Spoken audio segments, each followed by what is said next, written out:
Hello dear student. आज हम लोग स्टार्ट करने जा रहे हैं मैथमेटिक्स का एक नया चैप्टर, डेरिवेटिव। तो डेरिवेटिव ये जो है कैलकुलस का एक ब्रांच है। ठीक है, अब ये कैलकुलस क्या है? कैलकुलस मैथमेटिक्स का एक ब्रांच है जिसमें हम लोग कंटिन्यूअस चेंजेस की स्टडी करते हैं। कैलकुलस आपको नाम से ही समझ में आता होगा, यानी कैलकुलेट करना। ठीक है, और कैलकुलस का मतलब लैटिन वर्ड में होता है स्मॉल पेबल। स्मॉल पेबल यानी कि छोटे पत्थर। तो उस टाइम में छोटे छोटे पत्थरों से का यूज़ करके हम लोग काउंटिंग करते थे, कैलकुलेट करते थे किसी भी चीज़ों को।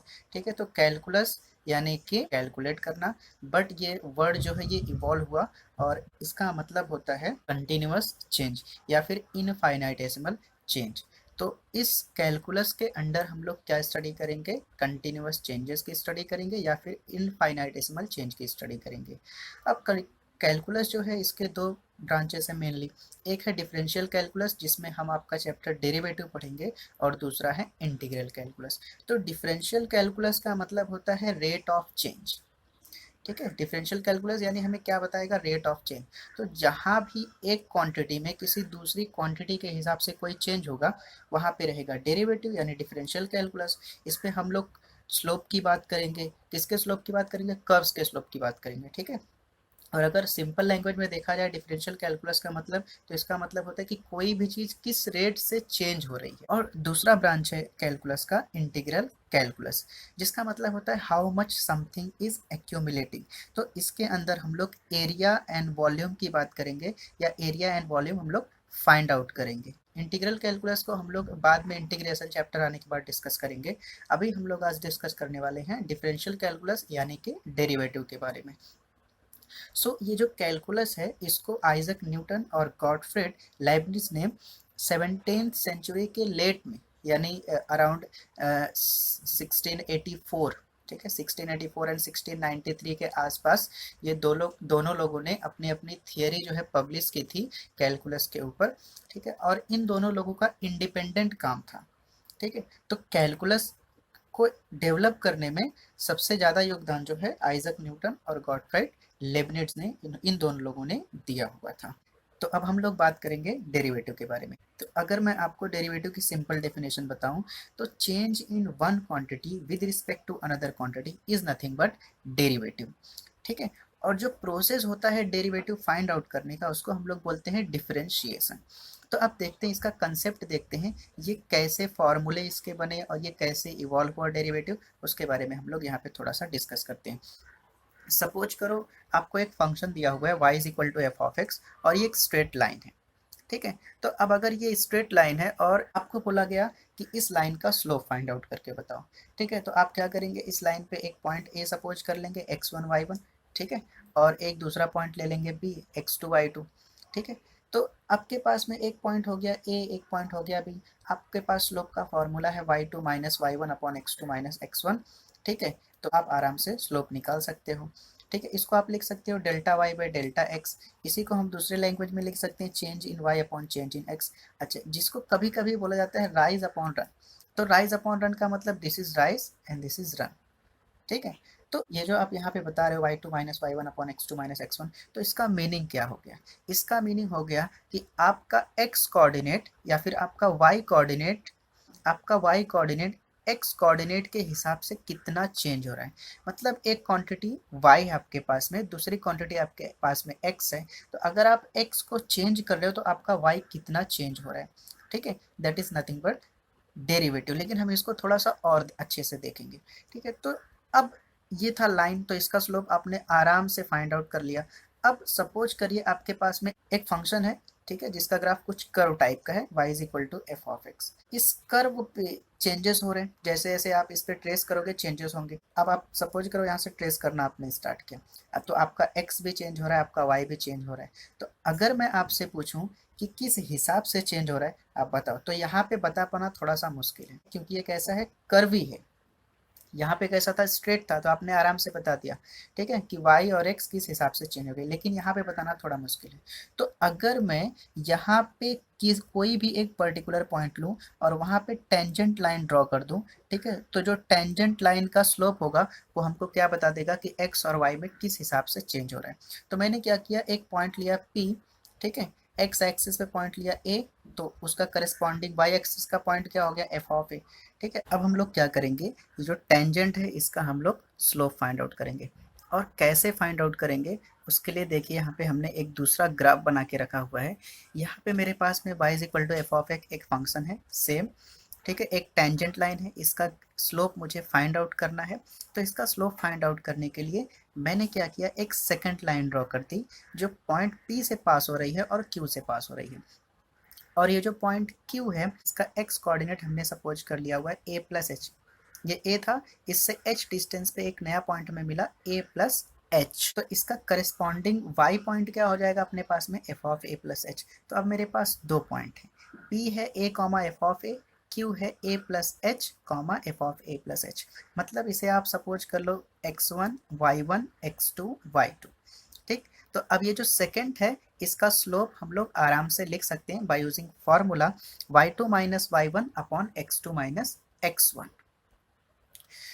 तो slope of second P Q क्या हो गया हमारे पास में, F of a plus h minus f of a divide by A plus h minus A, that is y2 minus y1 upon x2 minus x1. So this plus a and minus a will get cancelled. So we have f of a plus h minus f of a divided by h. तो इसे हम लोग बोलते हैं difference question. अब यहाँ पे हमें एक चीज़ बहुत अच्छे से समझनी है, और वो चीज़ समझ में आ गई तो फिर मतलब सब कुछ अच्छा अच्छा है। अब यहाँ पे पॉइंट Q को अगर मैं P की तरफ लेके आऊँ, ठीक है, ध्यान दीजिए, अगर अब मैं पॉइंट Q को P की तरफ लेके आऊँ, तो जो आपका ये जो सेकंड लाइन है वो क्या होगा, धीरे धीरे जब यहाँ पे आपका Q पॉइंट आएगा तो जो सेकंड लाइन है वो इस तरह से कुछ हो जाएगा, ठीक है ना, ऐसे हो जाएगा कुछ। फिर यहाँ पे आएगा तो सेकंड लाइन इस तरह हो जाएगा, Q यहाँ पे आएगा इस तरह से हो जाएगा, ठीक है। तो एक टाइम ऐसा आ जाएगा जैसे जैसे आप Q को P की तरफ लेके जाओगे, जितना Q P के नज़दीक जाएगा आपका जो सेकंड लाइन है ना वो किस में कन्वर्ट हो जाएगा, वो टेंजेंट में कन्वर्ट हो जाएगा। और सेम टाइम में आप नोटिस करोगे कि जो h की वैल्यू है वो भी धीरे धीरे कम हो जाएगी। एक टाइम ऐसा आएगा कि h की वैल्यू क्या हो जाएगी, 0 हो जाएगी। तो हम लोग क्या करेंगे, अब यहाँ पे हम Q को P की तरफ लेके जाएंगे और हमारा जो सेकंड है वो किस में कन्वर्ट हो जाएगा, टेंजेंट में कन्वर्ट हो जाएगा। तो जो सेकंड का स्लोप रहेगा वो किसका स्लोप बन जाएगा, टेंजेंट का। और सेम टाइम में क्या होगा, h किसकी तरफ टेंड करेगा, 0 की तरफ टेंड करेगा। सो देखिए, as q tending to p h will tend to 0। तो ये जो q का p के करीब आने का जो प्रोसेस है ना, इतना पास पास, इसको जब न्यूटन और लिबनिट्ज ने जब इसको प्रूव किया था, जब इसको एक्सप्लेन किया था, तो उन्होंने इनफाइनाइटेसिमल वर्ड का यूज़ किया था, ठीक है। और ये वर्ड बोलने के लिए बहुत आसान है लेकिन ये उतना पॉसिबल नहीं है, क्योंकि Q अगर P के पास में आ रहा है, ठीक है, इतना पास में लाना थोड़ा मुश्किल है। तो इस कंसेप्ट को बाद में, ठीक है, रिप्लेस कर दिया गया बाय यूजिंग लिमिट। तो हमने क्या किया, दोनों तरफ लिमिट अप्लाई कर दिया। तो लेफ्ट साइड में limit Q tending to P, right side में लिमिट H टेंडिंग टू 0, क्योंकि ये दोनों सेम है, बराबर है ना।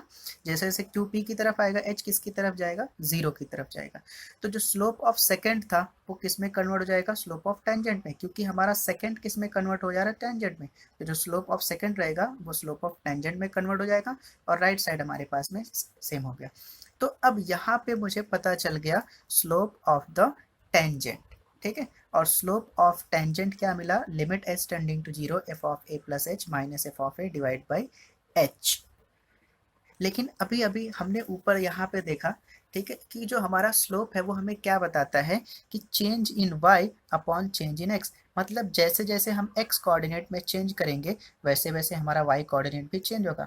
मतलब y क्वांटिटी x क्वांटिटी के हिसाब से चेंज हो रही है। मतलब यहाँ पे क्या लग, यहाँ पे किसकी डेफिनेशन आ जा रही है, यहाँ पे डेरिवेटिव की डेफिनेशन आ जा रही है। तो यहाँ पे हमने डिफाइन कर दिया इसको, जो हमने limit h tending to 0 f of a plus h minus f of a divide by h calculate किया, इसको हमने डिनोट कर दिया इस साइंस, इस नोटेशन से। इसे हम पढ़ते हैं f डैश ऑफ ए, मतलब derivative of the function at point A. तो तो ये क्या है, ये एक्चुअली में स्लोप है। किसका स्लोप है? टेंजेंट का। जो भी फंक्शन रहेगा उसका टेंजेंट जो है उसका स्लोप रहेगा, और इसी को हम लोग बोलते हैं डेरिवेटिव। तो स्लोप भी हमें क्या बताता है? स्लोप भी हमें यही चीज बताता है, रेट ऑफ चेंज। किसमें? Change in y quantity with respect to x quantity. ठीक है, और इसे हमने नाम दे दिया फर्स्ट प्रिंसिपल ऑफ डेरिवेटिव। तो ये आपका फर्स्ट प्रिंसिपल ऑफ डेरिवेटिव है। इसको हम लोग बोलते हैं ज्योमेट्रिकल मीनिंग ऑफ डेरिवेटिव। तो मैंने आपका डेरिवेटिव का जो कंसेप्ट है वो सीधा ज्योमेट्रिकल मीनिंग से स्टार्ट किया ताकि आपको समझ में आए कि डेरिवेटिव कैसे डेवलप किया गया, कैसे शुरू किया गया। हमें इस पूरे कंसेप्ट से क्या समझ में आता है कि डेरिवेटिव क्या है? डेरिवेटिव किसी भी फंक्शन के टेंजेंट का क्या है? स्लोप है। हम जिस भी फंक्शन का डेरिवेटिव फाइंड आउट कर रहे हैं मतलब उसी फंक्शन के टेंजेंट का स्लोप फाइंड आउट कर रहे हैं। यानी अगर उस फंक्शन के कर्व पे हम ट्रेस कर रहे हैं तो किस रेट से ट्रेस कर रहे हैं। ठीक है, y क्वांटिटी में x क्वांटिटी के हिसाब से या x क्वांटिटी में y क्वांटिटी के हिसाब से कितना चेंज हो रहा है। ठीक है, so derivative of the function f of x at x is equal to a is the slope of the tangent of the function y is equal to f of x। तो अब हम लोग जरा फंक्शन है तो उसके derivative के notations के बारे में डिस्कस कर लेते हैं। तो यहाँ पे तीन नोटेशन अपने पास में, एक लाइबनिज नोटेशन, ठीक है, जिसको हम लोग डिनोट करते हैं d y by D x से अगर वाई फंक्शन है, ठीक है, और d f by D x से। और न्यूटन का नोटेशन क्या है? Y dot. ये वाई के ऊपर एक हमने डॉट दिया है। और जो हम जनरली यूज करते हैं लैग्रेंजेस नोटेशन फंक्शन के अंदर वो है एफ डैश ऑफ एक्स और वाई डैश। तो हम लोग लेबनिज नोटेशन और लैग्रेंजेस नोटेशन ये दोनों का यूज़ करते हैं। ये आपको दिखेगा लेकिन फिजिक्स में दिखेगा। ठीक है, और ये था फर्स्ट ऑर्डर डेरिवेटिव का नोटेशन। उसी तरह से सेकंड ऑर्डर डेरिवेटिव का नोटेशन क्या है? D two Y by D X square और D two F by D X square. ठीक है, और सेकंड ऑर्डर है तो इसको हम दो डॉट से डिनोट करेंगे, वाई डबल डॉट। और इसी को अगर लैग्रेंजेस में देखें, लैग्रेंजेस नोटेशन में देखें तो F double dash of x और वाई डबल डैश। ठीक है, तो ये हमारे नोटेशंस थे। अभी हमने जो स्लोप वगैरह की बात की उसी को अब हम जरा फिजिक्स की लैंग्वेज में देखते हैं क्या होता है। तो सपोज मेरे पास एक ग्राफ है, ठीक है, टाइम वर्सेस डिस्टेंस। तो मैंने एक लाइन ड्रॉ की हुई है, ठीक है, और इस पे मैंने एक पॉइंट लिया है x1 y1 x2 y2। मतलब टाइम मेरे पास x1, ठीक है, minute second what ever x1 और यहाँ पे x2 और डिस्टेंस y1 एंड y2। ठीक है, तो मतलब x1 टाइम में y1 डिस्टेंस, x2 टाइम में y2 डिस्टेंस। ठीक है, अब अगर कोई पार्टिकल है यहाँ से यहाँ पे जा रहा है तो उसकी वेलोसिटी क्या होगी? तो वेलोसिटी का फॉर्मूला क्या है? Change in displacement upon time taken. तो यहाँ पे डिस्प्लेसमेंट में क्या चेंज हो रहा है वो देखिए। पहले अपने पास में डिस्टेंस था y1, यहाँ पे पहुँचने के बाद डिस्टेंस हो गया y2, मतलब चेंज कितना हुआ? y2 minus y1। और टाइम कितना लगा? यहाँ पे टाइम था x1, यहाँ पे टाइम था x2। सो टाइम टोटल कितना लगा? x2 minus x1। So this is equal to velocity equals to y minus y1 upon x2 minus x1। तो यहाँ पे ये हमारा स्लोप के फॉर्मूले जैसा ही दिख रहा है। अगर मैं क्वांटिटीज x1 y1 लेकर के बात करूँ तो ये स्लोप के जैसा ही दिख रहा है। ठीक है, तो वेलोसिटी वो भी एक तरह का क्या है? रेट ऑफ चेंज है। तो जो पूरा का पूरा डेरिवेटिव जिस न्यूटन ने जिस बेस पे बनाया था वो यही बेस था। ठीक है, टाइम और डिस्टेंस। अगर कोई पार्टिकल ट्रेवल कर रहा है तो किस स्पीड से करे, तो अगर वो उसका जो मोशन है वो लीनियर है तो आप आराम से फाइंड आउट कर सकते हो। लेकिन अगर यहाँ पे आपने मोशन को थोड़ा सर्कुलर कर दिया या कर्वी मोशन कर दिया, ठीक है, तो क्या होगी उस टाइम उसकी वेलोसिटी? उसको फाइंड आउट करना थोड़ा मुश्किल है क्योंकि वो लीनियर नहीं है। तो उस टाइम न्यूटन ने क्या सोचा कि अगर मैं उसकी टेंजेंशियल वेलोसिटी फाइंड आउट कर लूँ, ठीक है, तो मुझे आराम से किसी भी पर्टिकुलर पॉइंट पे उस पार्टिकल की वेलोसिटी मुझे पता चल जाएगी। क्योंकि अगर वो इस तरह से ट्रेस कर रहे हैं तो उसकी ऑब्वियसली है जो वेलोसिटी वो चेंज होती रहेगी। ठीक है, तो ये जो ग्राफ आपको दिख रहा है यहाँ पे वो डिस्टेंस वर्सेस फोर्स का दिख रहा है। क्यों? क्योंकि जब न्यूटन, आपने वो बहुत बढ़िया से स्टोरी सुनी होगी, न्यूटन पेड़ के नीचे बैठे थे, एप्पल गिरा और उन्होंने ग्रेविटेशन का जो है डेवलपमेंट किया, वहाँ से ग्रेविटेशन के बारे में जानकारी दी, ग्रेविटेशनल फोर्स के बारे में। तो आप जब ग्रेविटेशनल फोर्स पढ़ते हो तो उसका फार्मूला आपके पास में क्या है? F is equal to G m1 m2 upon r square, है ना। जी वो ग्रेविटेशनल कांस्टेंट है अपने पास में, m1 m2 दो बॉडीज है, r उनके बीच का डिस्टेंस है। तो आप अगर इसका अगर आप इसका ग्राफ देखोगे तो इसका ग्राफ कुछ इस तरह से दिखता है, माने जैसे जैसे दोनों बॉडी के बीच का डिस्टेंस कम होता जाएगा, जो फोर्स है वो ज़्यादा लगता जाएगा। जब डिस्टेंस आप बढ़ा दोगे तो फोर्स क्या हो जाएगा, धीरे धीरे कम हो जाएगा। तो अगर मैं पूछूं कि ये जो फोर्स इन दोनों बॉडी के बीच में लग रहा है वो उसका रेट क्या है, तो आप यहाँ पे बता नहीं पाओगे, ठीक है। सो आपको क्या करना पड़ेगा, यहाँ पे अलग अलग पॉइंट पे आपको रेट कैलकुलेट करना पड़ेगा कि किस रेट से ये फोर्स जो है वो बॉडी पे अप्लाई हो रहा है, ठीक है। तो उसके लिए हमें क्या करना पड़ेगा, टेंजेंशियल वेलोसिटी कैलकुलेट करनी पड़ेगी। अब अगर यही कंसेप्ट अगर देखा जाए प्लेनेटरी मोशन में, अगर हम लोग अर्थ की बात करें, सो अर्थ भी जो है सन के अराउंड में भाई घूम रही है, तो किस तरीके से वो घूमती है, इलिप्टिकल में, ठीक है ना। सर्कुलर नहीं, इलिप्टिकल मोशन है उसका, ठीक है।